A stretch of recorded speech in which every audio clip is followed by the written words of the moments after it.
When you're all grown up, there's still a lot you can get out of an old children's book. Jorgen Madsen was in his first year of medical school when he started digging into Alice's Adventures in Wonderland.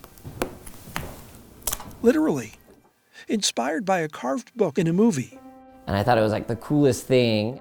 He used his lab tools to dissect the story. At the time, he had a secret. It was something that I was terrified about for most of my life. I always thought that I was this evil, bad person because I had this bad secret. And was deciding whether to tell people that he was gay. Something I hated myself for, like I loathed myself.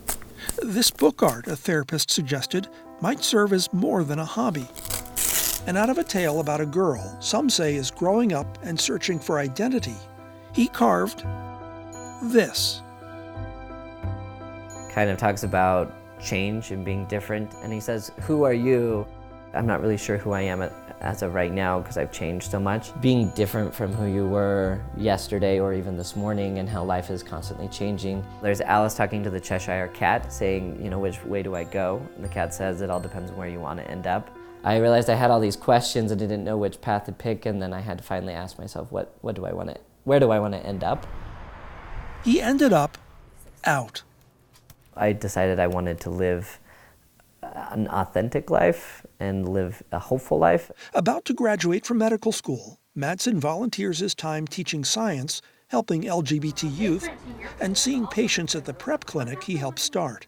It provides a medicine that stops the spread of HIV. It was a way that we could kind of have purpose and reach a population that is often marginalized. I want to live my life in a way that when I look back, say, like, that was a good life, that was an exciting life. I would rather rock the boat and make a difference than never cause a ripple.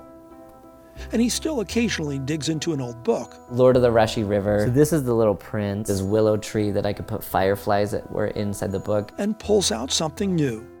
Made me look for examples in different stories, maybe things that I didn't notice before. She says, but what if I fall? And so Peter says, oh, but my darling, what if you fly? It's like the most terrifying thing is to accept oneself completely. Jorgen Madsen opened up an old children's book. It's no use going back to yesterday. Fell down a rabbit hole. Because I was a different person then. And came out, he says. And while I've changed and chose paths, I actually, for the first time in my life, feel like I'm not a bad person. You know, that I try to be a good person. Feeling just fine.